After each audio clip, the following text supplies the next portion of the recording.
9th standard science 12th chapter study of sound. So what is sound? Sound मतलब ध्वनि, आवाज.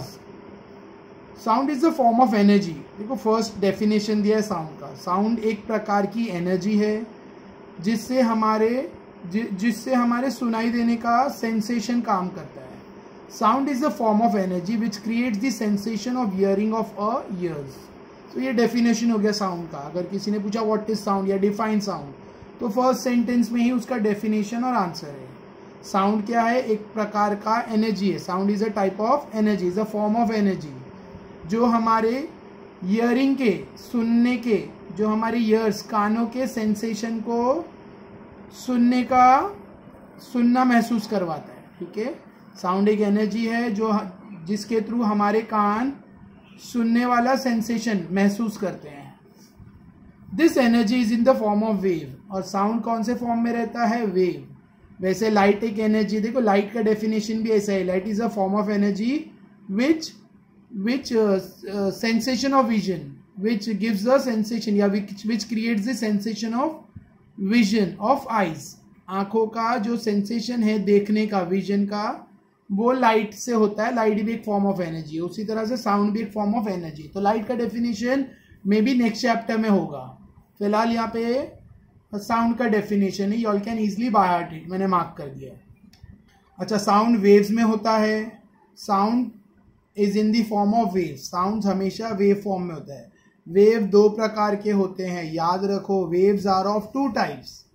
Wave का जो फ्लो है वो दो तरीके का होता है, ट्रांसवर्स वेव्स और लॉन्जिट्यूडनल वेव्स. इसको लॉन्जिट्यूडनल वेव्स कहते हैं, इसको ट्रांसवर्स वेव्स कहते हैं.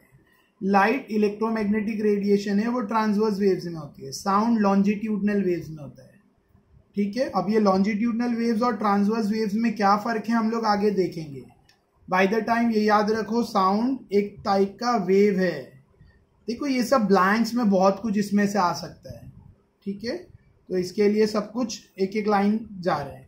A medium is necessary for the propagation of sound wave. Sound को ट्रैवल करने के लिए मीडियम जरूरी है. मतलब साउंड को ट्रैवल करने के लिए सॉलिड, लिक्विड या गैस, ऐसा कोई मीडियम, या प्लाज्मा, कोई भी मीडियम होना जरूरी है. Sound can not travel through vacuum. जहां पे कुछ नहीं है, एयर भी नहीं हो, उसे वैक्यूम कहते हैं. एम्प्टी स्पेस जहां पे एयर भी नहीं प्रेजेंट हो, उसे कहते हैं vacuum. Alright. So sound vacuum से ट्रैवल नहीं कर सकता. साउंड को कोई सॉलिड मीडियम या लिक्विड या गैसियस माध्यम चाहिए प्रोपगेट करने के लिए. प्रोपगेट मतलब to move from one place to another. Sound waves give rise to a chain of compression, places of higher density and rarefaction, places of lower density. तो मैं भी ये डायग्राम में बता देता हूं. देखो ये कॉम्प्रेशन है, ये रेरिफैक्शन है. ये कॉम्प्रेशन है, यहाँ पे जहां पार्टिकल ज्यादा गच हो गए, मतलब डेंस हो गए, घने हो गए, करीब आ गए, इसे कहते हैं compression. This part is compression, this part is rarefaction. इसे लॉन्जिट्यूडनल वेव्स कहते हैं.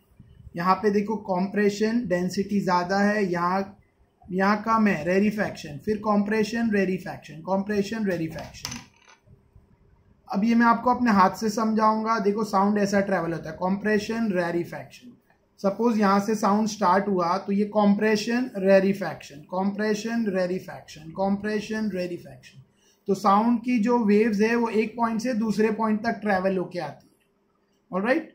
एयर पार्टिकल कॉम्प्रेस होते हैं, कॉम्प्रेस, फिर रेरिफैक्ट होते हैं, फिर कॉम्प्रेस, फिर रेरिफैक्ट. ऐसा करते करते साउंड के वेव्स दूर तक ट्रैवल करते हैं. तो ये होती है लॉन्जिट्यूडनल वेव्स. लॉन्जिट्यूडनल वेव्स में क्या होगा? कॉम्प्रेस होगा, रेरिफैक्शन होगा, कॉम्प्रेस होगा, रेरिफैक्शन होगा, कॉम्प्रेस होगा, रेरिफैक्शन होगा. ठीक है.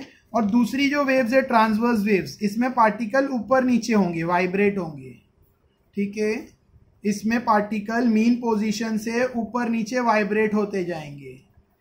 ट्रांसवर्स वेव्स, देखो आपने तालाब में आपने पत्थर फेंका, तालाब में आपने स्टोन फेंका, तो एक वेव क्रिएट होती है, एक रिंग क्रिएट होती है जो कॉर्नर तक आती है. तो वो वेव में क्या होता है? पार्टिकल्स अप डाउन मूव होते हैं, यानी परपेंडिकुलर टू द मीडियम. इसको ट्रांसवर्स वेव्स कहते हैं. और पार्टिकल जिसमें ऊपर नीचे होते हो उसे ट्रांसवर्स वेव्स कहते हैं. और जिसमें पार्टिकल लॉन्जिट्यूडनल मूव हो, यानी पार्टिकल कॉम्प्रेस हो रहे हैं, रेरिफैक्ट हो रहे हैं, कॉम्प्रेस हो रहे हैं, रेरिफैक्ट हो रहे हैं, और ऐसा करके वेव एक जगह से दूसरी जगह, मतलब एनर्जी एक जगह से दूसरी जगह ट्रांसफर हो रही है, उसे कहते हैं लॉन्जिट्यूडनल वेव्स। तो दिस आर लॉन्जिट्यूडनल वेव्स, इसे लॉन्जिट्यूडनल वेव्स कहते हैं।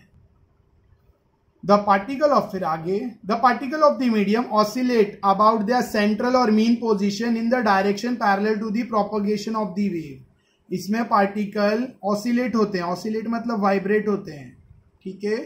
कैसे वाइब्रेट होंगे? अबाउट देयर सेंट्रल और mean position in a direction parallel to the propagation of wave. इसमें पार्टिकल का डायरेक्शन और वेव का डायरेक्शन पैरेलल होता है, ठीक है।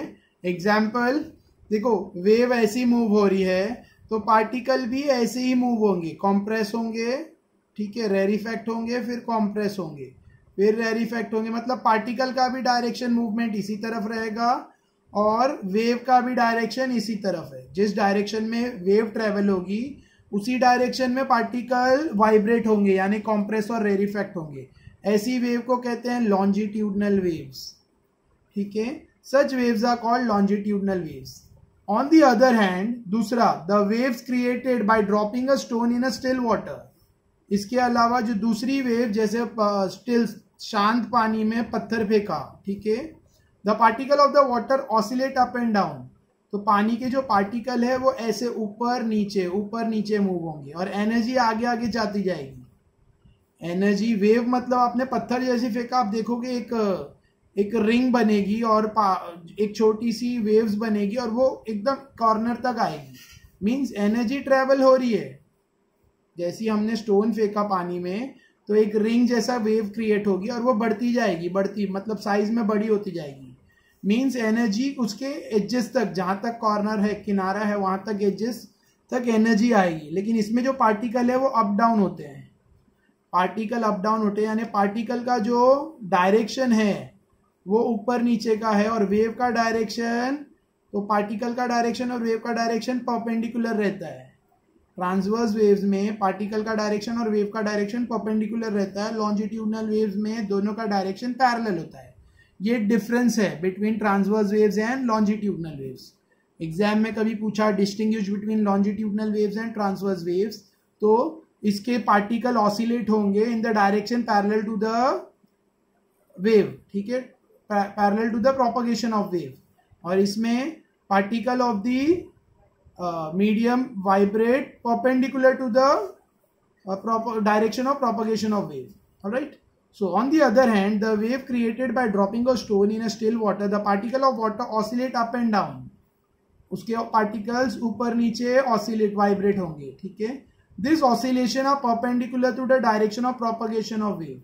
ये जो ऑसिलेशन है ये परपेंडिकुलर रहेगा, 90 डिग्री पे रहेगा to the direction of propagation of waves.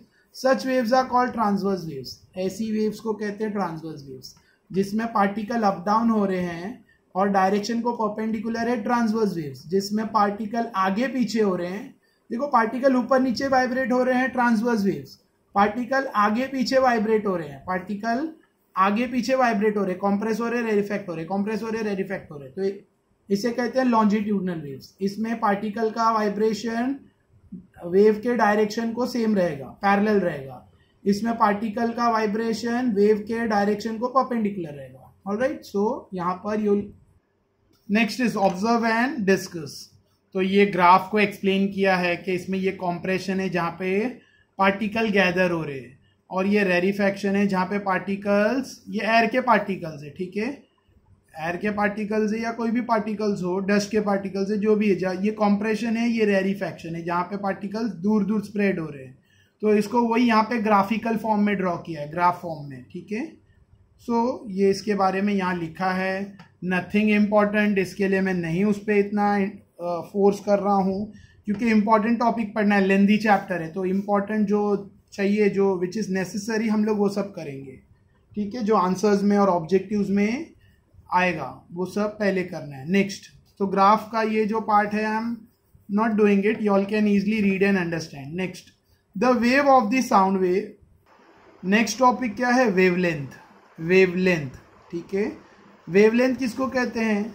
देखो, डिस्टेंस बिटवीन टू रेरिफैक्शन या टू कॉम्प्रेशन, कोई भी दो कॉम्प्रेशन और रेरिफैक्शन के मीन पॉइंट से डिस्टेंस मापा जाएगा तो उसको बोलते हैं वेवलेंथ। जैसे ये पॉइंट से लेकर ये पॉइंट तक का डिस्टेंस, आधे रेरिफैक्शन से स्टार्ट हुआ पूरा कॉम्प्रेशन से फिर रेरिफैक्शन तक, दिस इज कॉल्ड वेवलेंथ। ये नहीं लेना है तो आप यहाँ से यहाँ तक भी गिन सकते हो। ये यहाँ पे जहाँ पे कॉम्प्रेशन ऐड हुआ और ये यहाँ पे जहाँ पे ये एक रेरिफैक्शन पूरा फिर एक कॉम्प्रेशन पूरा, ठीक है, रेरिफैक्शन कॉम्प्रेशन, तो इसे कहते हैं वेवलेंथ, जिसमें पूरा रेरिफैक्शन आएगा, एक पूरा कॉम्प्रेशन आएगा। ऑलराइट, देखो इसको ना अब अगर मैं ट्रांसवर्स वेव्स में देखूं, ठीक है, तो इसे कहते हैं क्रेस्ट ऊपर वाले को, और नीचे वाले को क्रेस्ट कहते हैं, ऊपर वाले को ट्रफ कहते हैं। तो distance between two trough wavelength, या distance between two crest wavelength, या हाफ क्रेस्ट से आप स्टार्ट करोगे और हाफ ट्रस्ट तक कंसीडर करोगे तो उसको भी वेवलेंथ, मतलब यहां से लेके यहां तक का distance, this is called wavelength. ठीक है, ये वेवलेंथ बोल सकते हो, या इसके बीच के डिस्टेंस को या इसके बीच के डिस्टेंस को, ये है वेवलेंथ। उसी तरह से अगर लॉन्जिट्यूडनल वेव है तो जहां पे इसका मिड पॉइंट है क्रेस्ट का, वहां से लेकर अगले क्रेस्ट के मिड पॉइंट तक, इसको कहते हैं वेवलेंथ। या फिर ये रिफ्रैक्शन के मिड पॉइंट से ये रिफ्रैक्शन के मिड पॉइंट तक, इसे कहते हैं वेवलेंथ। या फिर ये क्रेस्ट पूरा और ये ये कॉम्प्रेशन पूरा और ये रिफ्रैक्शन पूरा, ये कॉम्प्रेशन के मिड पॉइंट से ये कॉम्प्रेशन के मिड पॉइंट तक का डिस्टेंस वेवलेंथ है। अदर देन ये नहीं देखना है तो ये रिफ्रैक्शन से लेकर ये रिफ्रैक्शन के मिड पॉइंट तक के डिस्टेंस को भी वेवलेंथ बोल सकते हैं। या फिर ये कॉम्प्रेशन पूरा और ये रिफ्रैक्शन पूरा, ये दोनों को गिना मिक्स करेंगे तो एक वेवलेंथ बनेगा। सो कोई भी एक एंगल पे आप वेवलेंथ देख सकते हो। ऑलराइट, वेवलेंथ मतलब distance between two successive compression और distance between two successive refraction. ठीक है, अगर ट्रांसवर्स वेव है तो डिस्टेंस बिटवीन टू क्रेस्ट या distance between two successive trust. Successive मतलब प्रॉपर बना हुआ, मतलब कंप्लीट। सो वेवलेंथ क्या है? The wavelength of a sound wave is indicated by Greek letter. Wavelength का सिंबल है लैम्बडा, ग्रीस का लेटर है। देखो जैसे हमारे यहाँ इंग्लिश में ABCD पढ़ा जाता है, वैसे ही हमारे यहाँ मराठी में क ख ग आ ई ई जो भी है, क ख ग है, क ख घ, ठीक है। वैसे ही ग्रीस के अल्फाबेट से अल्फा, बीटा, गैमा, डाबा, lambda etcetera. Alpha, beta, alpha उनका A है, बीटा उनका B है, गैमा C है, डाबा उनका D है, वैसे उनका L लैम्बडा है। ठीक है, ग्रीस लेटर का उनका न्यू ये तो ग्रीस लेटर का लैम्बडा हम लोग यहाँ पे एज अ सिंबल यूज करते हैं। वेवलेंथ का सिंबल है lambda. While the frequency is indicated bye new, ये न्यू का साइन है ऐसा कुछ। ठीक है, फ्रीक्वेंसी के लिए न्यू और वेवलेंथ के लिए lambda. The amplitude which is maximum value of pressure और डेंसिटी इज इंडिकेटेड बाय ए। अब यहाँ पे वेवलेंथ का डेफिनेशन नहीं दिया है, बट मैंने आपको ओरली बता दिया कि वेवलेंथ होता क्या है। Distance between distance between to compression या डिस्टेंस बिटवीन टू सक्सेसिव रेरिफैक्शन।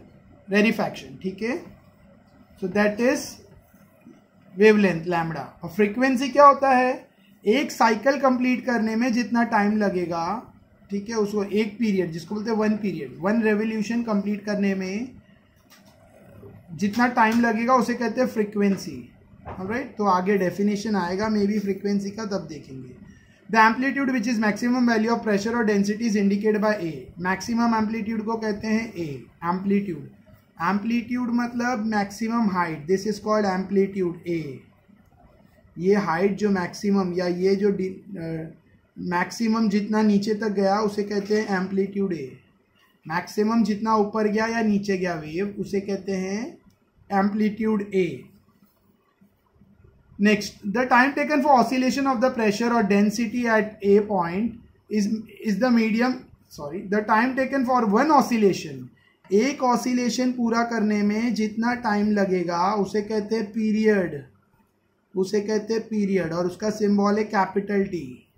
एक oscillation पूरा करने में, देखो एक oscillation कैसा पूरा होगा? सपोज ये पॉइंट से स्टार्ट हुआ, तो ये पॉइंट से स्टार्ट होके पूरा नीचे जाकर फिर पूरा ऊपर जाकर फिर वही पॉइंट पर आना है। ये पॉइंट से स्टार्ट किया और ये पॉइंट पे एंड किया, इसको बोलते हैं 1 ऑसिलेशन। एक ऑसिलेशन हुआ, तो एक ऑसिलेशन होने में जितना टाइम लगता है उसे कहते हैं time period capital T, time period capital T, right. अगर आप ये वेव्स में भी देखोगे तो ये यहाँ से कॉम्प्रेस होकर फिर पूरा रेरिफेक्ट होने में जितना टाइम गया, मतलब ये पॉइंट से ये पॉइंट तक आने में जितना टाइम गया उसको, इसको बोलते हैं वन कंप्लीट ऑसिलेशन, और इसमें जितना टाइम गया उसे कहते हैं पीरियड कैपिटल टी। तो ये सारे कॉन्सेप्ट आपको याद रखने। वेवलेंथ के लिए सिंबल, वेवलेंथ का डेफिनेशन नहीं दिया है, मे भी जैसी आगे आएगा I am going to spot it.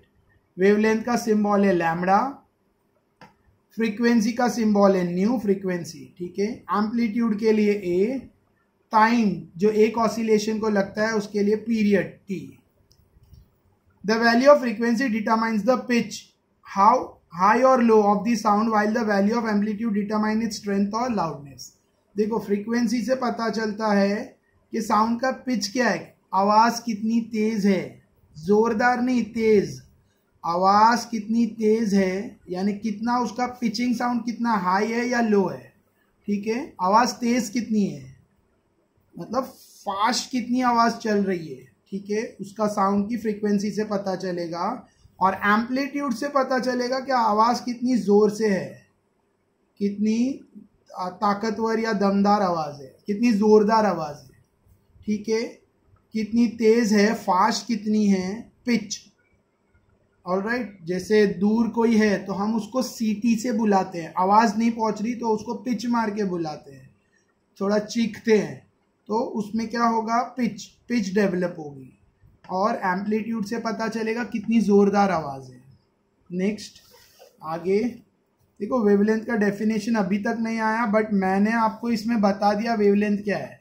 यहाँ से यहाँ तक के डिस्टेंस को, distance between two successive crest या distance between two successive crest या टू सक्सेसिव ट्रस्ट, या distance between two successive compression और distance between two successive rarefaction, दो सक्सेसिव रेरिफेक्शन के डिस्टेंस को कहते हैं वेवलेंथ, ये डिस्टेंस को, ठीक है। या फिर आप कॉम्प्रेशन से देखोगे तो दो सक्सेसिव कॉम्प्रेशन के बीच के डिस्टेंस को कहते हैं वेवलेंथ। ये लो या ये लो एक ही आएगा, डिस्टेंस सेम ही रहेगा। नेक्स्ट वेलोसिटी, नेक्स्ट टॉपिक क्या है, its velocity, the distance covered by a point on the wave in unit time is called the velocity of the sound wave. कितने टाइम में डिस्टेंस कवर्ड हुआ, sorry unit time में, 1 unit time में जितना distance covered हुआ उसे कहते हैं वेलोसिटी। 1 यूनिट टाइम में वेव ने जितना डिस्टेंस कवर किया उसको उसकी वेलोसिटी कहते हैं, ठीक है। अब यूनिट टाइम 1 सेकेंड हो सकता है, 1 मिनट हो सकता है, 1 आवर हो सकता है, यूनिट मतलब 1, तो वैसे तो ऐसा यूनिट में सेकेंड आता है तो 1 सेकेंड ही होगा, ठीक है। तो 1 सेकेंड में कितना डिस्टेंस कवर किया वेव ने, 1 सेंटीमीटर किया, 10 सेंटीमीटर किया, 45 सेंटीमीटर किया, जितना भी डिस्टेंस वेव ने यूनिट टाइम में यानी 1 सेकेंड में कवर किया उसे कहते हैं उसकी वेलोसिटी, ठीक है। यूनिट टाइम 1 मिनट भी हो सकता है, 1 आवर भी हो सकता है, यूनिट मतलब 1, तो यूनिट टाइम में जितना डिस्टेंस कवर किया वेव ने उसको कहते हैं उसकी वेलोसिटी। तो ये वेलोसिटी का डेफिनेशन है, the distance covered by a point on the wave in a unit time is called the velocity of the sound wave. Alright, ये फॉर एग्जाम्पल के साथ रीड करूंगा तो कंफ्यूजन क्रिएट होगा, तो ये मैं इसको हटा देता हूँ। ये डेफिनेशन हो गया वेलोसिटी का। वेलोसिटी का फॉर्मूला 9th में फर्स्ट चैप्टर में भी पढ़ा हमने, डिस्टेंस अपॉन टाइम, ठीक है। अच्छा, डिस्टेंस अपॉन टाइम, तो velocity v equals to distance, अभी हमने देखा था डिस्टेंस एक वेव के बीच में, मतलब एक ऑसिलेशन में जो डिस्टेंस है वो क्या है, लैम्बडा। 1 ऑसिलेशन का डिस्टेंस को लैम्बडा कहते हैं। तो v, velocity v equals to distance है हमारा lambda upon time, upon time को मैं 1/t लिख सकता हूँ, ठीक है। देखो मैंने ये यहाँ पर मैं डिराइव करके बता रहा हूँ ये फॉर्मूला कहाँ से आया। ऑलराइट, तो वापस से बता दूँ क्योंकि बुक मिस हो गया। देखो वेलोसिटी का फॉर्मूला है डिस्टेंस अपॉन टाइम, वेलोसिटी मतलब v इक्वल्स टू डिस्टेंस क्या है, लैम्बडा, डिस्टेंस हमारा है लैम्बडा, डिस्टेंस ऑफ 1 ऑसिलेशन, एक ऑसिलेशन में जितना डिस्टेंस लगा उसे कहते हैं लैम्बडा, ठीक है, lambda distance into time, upon time है ना, तो इनटू 1/t लिख सकते हैं। डिस्टेंस अपॉन टाइम है तो नीचे 1 डिस्टेंस लैम्बडा डाला और अपॉन टाइम तो 1/t लिखा है मैंने, ठीक है। So v equals to lambda 1/t, ये तो फ्रीक्वेंसी होता है न्यू, ठीक है। 1/t तो न्यू होता है, 1/t क्या होता है, न्यू। न्यू मतलब फ्रीक्वेंसी, क्या था nu, time taken to complete one oscillation is called frequency, तो 1/t है न्यू।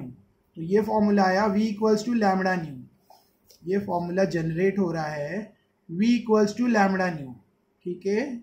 v लैम्बडा और न्यू का formula, v equals to nu lambda, v equals to nu into lambda, ठीक है। न्यू कहाँ से आया, 1/t को न्यू लिखा है और लैम्बडा क्या है, डिस्टेंस का बोला। सो वेलोसिटी का फॉर्मूला है वेवलेंथ अपॉन टाइम, ये भी एक फॉर्मूला है वेलोसिटी का, ये भी एक फॉर्मूला है। दूसरा फॉर्मूला वेलोसिटी का हम लोग क्या बोलेंगे, डिस्टेंस अपॉन टाइम। डिस्टेंस क्या है, वेवलेंथ अपॉन टाइम पीरियड, तो लैम्बडा अपॉन टी, ये भी एक फॉर्मूला है। तो v के वेलोसिटी के दो फॉर्मूले यूज कर सकते हैं, यही फॉर्मूले से ये फॉर्मूला बना है, देखो मैंने बना के बताया। v equals to lambda upon time, lambda मतलब wavelength distance upon time t, ठीक है। तो लैम्बडा एज इट इज लिखा, 1/t की जगह पे न्यू पुट किया यहाँ पर, तो ये फॉर्मूला कहाँ से आया वो भी बता दिया। नेक्स्ट, इसके लिए फॉर्मूला दिया था द साउंड वेलोसिटी। कभी कभी स्कूल में पूछते हैं कि ये फॉर्मूला बताओ कैसे आया, तो ये फॉर्मूला लिखना है, फिर उसके बाद ये फॉर्मूला लिखना है, वेलोसिटी डिस्टेंस की जगह wavelength upon time period, wavelength का लैम्बडा, टाइम पीरियड का t, फिर 1/t को रिप्लेस करना है, 1/t को रिप्लेस करना है न्यू से, तो v equals to lambda nu हो जाएगा। तो ये फॉर्मूला आ जाएगा जो यहाँ पर्पल कलर से लिखा हुआ है। ऑलराइट, फिर आगे नेक्स्ट टॉपिक को समझ के पढ़ोगे तो इजीली बाय हार्ट होगा, बिना समझे मगअप करोगे तो कोई फायदा नहीं है, you all are wasting your time. बिना समझे रट्टा मारोगे तो बहुत थोड़े देर के लिए याद होता है और फिर भूल जाते हैं, ठीक है। Next, frequency in any medium at fix physical condition the velocity of sound is different, frequency is very nearly the same. अच्छा, आगे लिखा है कि किसी भी एक मीडियम में साउंड, किसी भी एक फिजिकल कंडीशन में, जैसे लिक्विड है तो सारे लिक्विड में साउंड की velocity nearly same, almost same रहेगी। सॉलिड है तो साउंड की वेलोसिटी ऑलमोस्ट सेम रहेगी, एग्जैक्ट सेम नहीं कहा है, नियरली सेम, ठीक है। The velocity in highest in the solid, और ये याद रखो साउंड की वेलोसिटी सॉलिड में बहुत ज़्यादा होती है लिक्विड से, और लिक्विड की गैस से ज़्यादा होती है। मतलब साउंड की वेलोसिटी, साउंड सबसे स्लो गैसेस में ट्रैवल करता है और सबसे तेज सॉलिड में ट्रैवल करता है। Sound travel with the maximum greater speed in solid medium and with the least speed, सबसे स्लो गैसेस मीडियम में, ठीक है।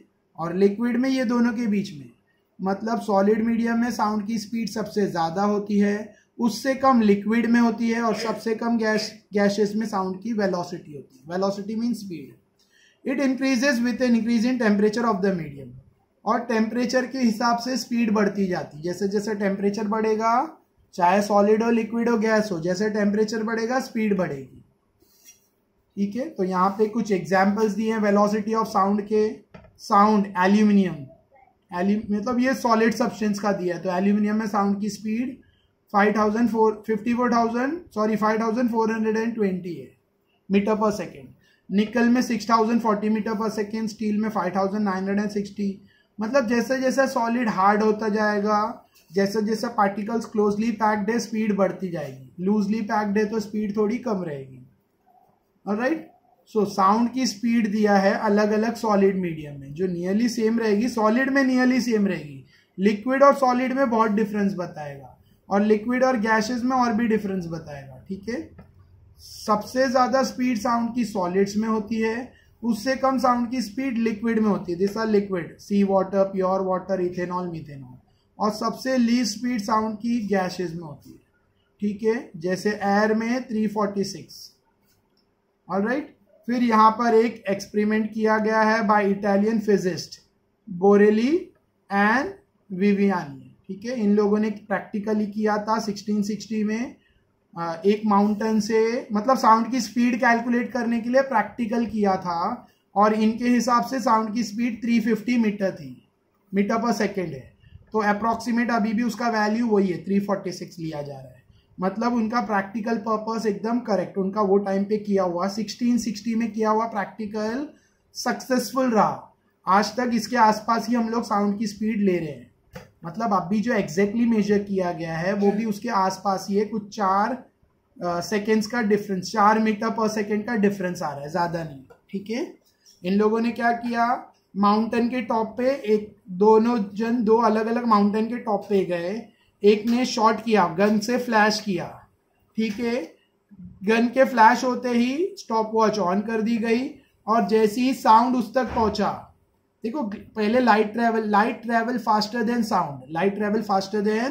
साउंड, तो अगर 2 लोग माउंटेन के टॉप पर है और यहाँ पर एक गन से फ्लैश कर रहा है, मतलब एक गन से शूट कर रहा है और दूसरा यहाँ पे स्टॉप वॉच से रिकॉर्ड कर रहा है, तो जैसे इसने शूट किया इसको लाइट दिख गई, मतलब फायर हो गया, लेकिन आवाज नहीं सुनाई आई, लाइट दिख गई, उसने स्टॉप वॉच ऑन कर ली। ठीक है, कुछ देर बाद उसको साउंड सुनाई आया, तब उसने स्टॉप वॉच ऑफ कर दी। इसका मतलब साउंड लाइट से थोड़ा स्लो ट्रेवल करता है, light travel faster than sound. देखो लाइट की स्पीड बता दूं, लाइट की स्पीड है 3 × 10⁸ मीटर पर सेकेंड। 3 × 10⁸ मतलब 300 करोड़ मीटर पर सेकेंड की स्पीड से लाइट ट्रेवल करती है। लाइट की स्पीड है 300 करोड़, 300 करोड़, 3 × 10⁸ होता है, 3 के पीछे आप 8 zeros लगा दो, मीटर पर सेकेंड, यह है लाइट की स्पीड। तो लाइट इस स्पीड से ट्रेवल करता है 300 करोड़ मीटर पर सेकेंड। ठीक है, और साउंड सिर्फ 346 मीटर पर सेकेंड, ये साउंड की स्पीड है एयर में, ये लाइट की स्पीड है एयर में। ऑलराइट, तो ये पता चल रहा है कि light travel faster than sound, और इन लोगों ने ये एक्सपेरिमेंट करके साउंड की उस टाइम पर 1660 में साउंड की स्पीड कैलकुलेट की थी 350, जो 346 अभी तक मेजर की जा रही है। अभी तक जो new apparatus, new technology use करके मेजर किया गया, तो 346 से जो बहुत नजदीक है इससे, मतलब इनका प्रैक्टिकल 1660 में किया हुआ। 1660 मीन्स अभी से अराउंड 250 या 300 साल पहले इन लोगों ने प्रैक्टिकल किया था। ऑलराइट, नेक्स्ट चैप्टर में आगे बढ़ते हैं। ये मैं बहुत शॉर्ट में बताता हूँ क्योंकि ये इंपॉर्टेंट है ही नहीं। ठीक है, ये कहता है, ये कुछ साउंड का टेम्परेचर पे क्या इफेक्ट है, डेंसिटी और मॉलिक्यूलर वेट से साउंड को क्या इफेक्ट पड़ता है। ठीक है, साउंड की स्पीड टेम्परेचर के हिसाब से बढ़ जाती है, जितना टेम्परेचर बढ़ेगा उससे दुगनी साउंड की स्पीड बढ़ेगी। ऑलराइट, जितना टेम्परेचर बढ़ेगा उसका 4 गुना साउंड की स्पीड बढ़ेगी। जैसा जैसा टेम्परेचर हाई होता जाएगा साउंड की स्पीड उससे 4 गुना बढ़ती जाएगी। दूसरा, जैसा जैसा डेंसिटी बढ़ेगी साउंड की स्पीड कम होगी, क्योंकि इन्वर्सली प्रोपोर्शनल है। डेंसिटी बढ़ेगी साउंड की स्पीड कम होगी। ठीक है, टेम्परेचर बढ़ेगा साउंड की वेलोसिटी बढ़ेगी, डायरेक्टली प्रोपोर्शनल। ठीक है, कैसे बढ़ेगी, यहाँ दिया 4 टाइम्स, डबल। और यहाँ पे क्या होगा, जैसे जैसा डेंसिटी बढ़ेगी, जितना गाढ़ापन घनापन बढ़ेगा उतनी साउंड की स्पीड कम होती जाएगी। 4 टाइम रेड्यूस होगी, यहाँ पे 4 टाइम डबल होगी, यहाँ पे 4 टाइम कम होगी, रेड्यूस होगी। थर्ड, मॉलिक्यूलर मास, जैसा जैसा मास बढ़ेगा वैसा साउंड की वेलोसिटी कम होगी, यहाँ पे भी 4 टाइम रेड्यूस होगी। 4 टाइम रेड्यूस होगी हाफ ऑफ इट्स वैल्यू, यहाँ पे भी 4 टाइम रेड्यूस होगी हाफ ऑफ इट्स वैल्यू, उसकी वैल्यू के आधा से 4 गुना कम हो जाएगी। ठीक है समझा तो बहुत अच्छा है, नहीं समझा तो बेसिक में याद रखो। इम्पॉर्टेंट, ये एग्जाम में पीछे एक्सरसाइज के क्वेश्चन में भी नहीं है, एग्जाम में भी शायद नहीं पूछे, आई डोंट नो। इसमें से ऑब्जेक्टिव्स पूछ सकते हैं, इसके लिए मैंने स्किप नहीं किया है, मैंने समझाया है, लेकिन उसमें मैं डिटेल में नहीं जा रहा हूं क्योंकि it's of no use. Next, think, सोचो। तो ये एक एक्सपेरिमेंटली तुम्हारे सोचने के लिए दिया हुआ है। You all can think and right the answer. Next topic बहुत इंपॉर्टेंट टॉपिक है, Audible, infra and ultrasound. Sound 3 type के, ऑडिबल जो हम सुन सकते हैं, इंफ्रा जो बहुत छोटा है, बहुत कम है, हम नहीं सुन सकते, अल्ट्रा बहुत बड़ा है, इसे भी हम नहीं सुन सकते। ऑलराइट, लेट मी जूम, तो वर्ड्स और क्लियर दिखेंगे। ठीक है, एक से। सो फर्स्ट लाइन देख लेते हैं फिर जूम करते हैं। The limit of hearing of human ear are 20 hertz to 20,000 hertz. देखो इंसान हमारे कानों के ह्यूमन ईयर हमारे कानों के सुनने की हदें क्या है? 20 हर्ट्ज से 20,000 हर्ट्ज। ये बार बार ब्लैंक्स में पूछते हैं। The limit of hearing of human years, इंसानों के कान के सुनने की जो लिमिट है, जो क्षमता है, वो 20 हर्ट्ज से लेके 20,000 हर्ट्ज तक है। 20 हर्ट्ज से लेके 20,000 हर्ट्ज के बीच की कोई भी फ्रीक्वेंसी, 20 हर्ट्ज से लेके 20,000 हर्ट्ज तक कोई भी फ्रीक्वेंसी हो, 21, 22 से लेके 20,000 हर्ट्ज तक, ये हम सुन सकते हैं। ये ह्यूमन हमारे कानों की सुनने की लिमिट्स है। हम इससे लो, 20 से लो यानी 19 हर्ट्ज या उससे कम, 19 हर्ट्ज या उससे कम हम सुन नहीं सकते। 20 हर्ट्ज या उससे ज़्यादा हम सुन नहीं पाते। ठीक है, तो हमारे जो ह्यूमन बीइंग के ईयर्स के ईयरिंग यानी सुनने की जो लिमिट्स है वो क्या है? याद रखना है 20 हर्ट्ज टू 20,000 हर्ट्ज। ये ह्यूमन बीइंग के सुनने की, कानों के सुनने की लिमिट्स है। इससे कम फ्रीक्वेंसी वाला हमें सुनाई नहीं देता, इसके ज़्यादा फ्रीक्वेंसी वाला भी हमें सुनाई नहीं देगा। That is human ears can hear sound of frequency in this range. इस रेंज की फ्रीक्वेंसी के साउंड यानी 20, 21, 22, 23, 24, 25 ऐसा लेकर 20,000 हर्ट्ज तक।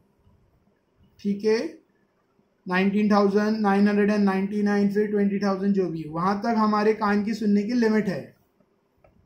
This sounds are called audible sound. और इसे क्या कहते हैं? ये जो साउंड का रेंज है इसे हम क्या कहते हैं? Audible sound.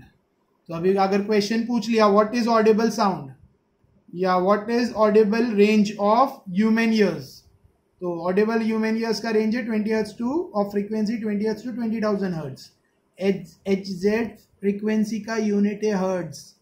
ठीक है, यूनिट है SI यूनिट, F फ्रीक्वेंसी का हर्ट्ज, HZ सिंबल है। ठीक है, next, our ear cannot hear sound of frequency lower than 20 hertz and higher than 20,000 hertz. ठीक है, हमारे कान नहीं सुन सकते फ्रीक्वेंसी जो 20 हर्ट्ज से कम हो या 20,000 हर्ट्ज से ज़्यादा हो, ये हमारे कान सुन नहीं सकते। Sound with frequency smaller than 20 hertz is called infrasound. जो साउंड की फ्रीक्वेंसी 20 हर्ट्ज से कम है, less than, smaller than 20 hertz, sound की फ्रीक्वेंसी लेस देन 20 हर्ट्ज है तो उसे क्या कहेंगे? Infrasound. The sound produced by pendulum and sound generated by vibration of earth crust just before a earthquake are example of such sound. ठीक है, तो भूकंप आने से पहले या पेंडुलम से जो साउंड क्रिएट होता है वो 20 हर्ट्ज से कम होता है, वो हमें सुनाई नहीं देता है, वो इंफ्रासाउंड है। इंफ्रासाउंड उसे कहते हैं जिसकी फ्रीक्वेंसी 20 हर्ट्ज से कम हो और वो हम सुन नहीं पाते। ठीक है, जैसे पेंडुलम के वाइब्रेशन का साउंड या अर्थ क्रस्ट होने पर जो वाइब्रेशन होता है अर्थक्वेक में, भूकंप वगैरह में, उसकी वो सब इंफ्रासाउंड है, उनकी सबकी फ्रीक्वेंसी 20 हर्ट्ज से कम रहती है, 20 हर्ट्ज से। ठीक है, next, sound wave with frequency greater than 20 kilo hertz. देखो ये 20 हर्ट्ज है, ये 20 किलो है, किलो मीन्स 1000, K मीन्स 30, तो 20 किलो हर्ट्ज को हम लोग 20,000 हर्ट्ज भी बोल सकते हैं। ये 20 हर्ट्ज है ना, इसको मैं 20 किलो हर्ट्ज भी लिख सकता हूँ। ये 30 हटा के K डाल दिया तो 20,000 हर्ट्ज को 20 किलो हर्ट्ज भी कहते हैं। तो अगर साउंड की फ्रीक्वेंसी 20 किलो हर्ट्ज से ज़्यादा है तो उसे कहेंगे अल्ट्रासाउंड। बहुत सिंपल डेफिनेशन है। What is infrasound? सिंपल, क्या लिखना है? The sound waves which has a frequency less than 20 hertz is called infrasound. What is ultrasound? The sound wave which has frequency more than 20 kilohertz या 20,000 hertz, 20 kilohertz or 20,000 hertz are called ultrasounds. ठीक है, example of infrasound पूछा तो vibration of earth crust just before earthquake या sound of pendulum, this all are infrasound. ठीक है, और this maximum जो साउंड ऊपर है 20,000 हर्ट्ज, उसको क्या कहते हैं? Ultrasound. The dog, mouse, bat, dolphin etcetera have a special ability to hear infrasound. देखो डॉग में, माउस में, बैट में, जूम कर लूँ थोड़ा, तो माउस में, चूहों में, डॉग में, बैट में, डॉल्फिन, फिश में, इन सब के अंदर एबिलिटी होती है इंफ्रासाउंड सुनने की। Thus they can sense some noise which are inaudible to us. तो उन लोग ऐसी आवाज़ भी सुन लेते हैं जो हम नहीं सुन सकते, जो हमारे लिए इनऑडिबल हो, मतलब हमें सुनाई नहीं देती। Children under 5 years of age and some creature and insect can hear waves with frequency up to 25 kilohertz. 5 साल से कम उम्र के बच्चे और कुछ जीव और कुछ क्रिएचर और कुछ जानवर और कुछ इंसेक्ट्स, परिंदे जो भी इंसेक्ट्स होते हैं, ठीक है, ये लोग 25 किलो हर्ट्ज तक की फ्रीक्वेंसी की आवाज़ सुन लेते हैं। ये 25,000 हर्ट्ज तक की आवाज़ सुन लेते हैं। 25,000 हर्ट्ज मतलब 25 kilo hertz. Bat, mice, dolphin etcetera can also produce ultrasound. और ये लोग, इसमें बैट है, माइस है, डॉल्फिन है, डॉग नहीं है, एक्सेट्रा। बैट, माइस, डॉल्फिन ये लोग अल्ट्रासाउंड प्रोड्यूस कर सकते हैं। ऑलराइट, सो शॉर्ट में एक बार फिर यहाँ से बता दूँ, इंपॉर्टेंट पॉइंट है समरी स्टाइल में, ठीक है। ह्यूमन के सुनने की क्षमता है 20 हर्ट्ज टू 20 किलो हर्ट्ज, यानी 20,000 हर्ट्ज, ठीक है। इससे कम के रेंज और इससे ऊपर की आवाज़ हम नहीं सुन सकते। नेक्स्ट, कुछ एनिमल्स 20 हर्ट्ज से बिलो वाली आवाज़ को इंफ्रासाउंड कहते हैं, 20 किलो हर्ट्ज से ऊपर वाली आवाज़ को अल्ट्रासाउंड कहते हैं, ठीक है। इंफ्रासाउंड का एग्जाम्पल दिया पेंडुलम या अर्थ में जो वाइब्रेशन होता है अर्थ क्रस्ट से पहले, ठीक है। डॉग, बैट, माउस, डॉल्फिन ये सब एनिमल्स इंफ्रासाउंड सुन सकते हैं। इसके अलावा 5 साल के बच्चे और कुछ क्रिएचर और इंसेक्ट अल्ट्रासाउंड यानी 25 किलो हर्ट्ज तक, 20 के ऊपर 20 किलो हर्ट्ज है ना, तो उससे ज़्यादा 25 किलो हर्ट्ज तक, मतलब अल्ट्रासाउंड सुन, 20 के ऊपर जो है वो अल्ट्रासाउंड है, तो यहाँ 25 है, दिस इज अल्ट्रासाउंड सुन सकते हैं 5 साल से कम उम्र के बच्चे और कुछ क्रिएचर और इंसेक्ट्स। इसके अलावा बैट, माइस, डॉल्फिन एक्सेट्रा ये सब अल्ट्रासाउंड प्रोड्यूस करते हैं, निकालते हैं। नेक्स्ट, यहाँ पे एक पिक्चर दिया है, वैसे तो ओमिट में है, फिर भी मैं एक शॉर्ट में बताना चाहता हूँ। बैट एक ऐसा मैमल है, मतलब मैमल है जो उड़ता है, ठीक है। मैमल इसके लिए क्योंकि उसके पास मेमोरी ग्लैंड्स होते हैं, वो अंडे नहीं देता, डायरेक्ट बच्चा देता है, ठीक है।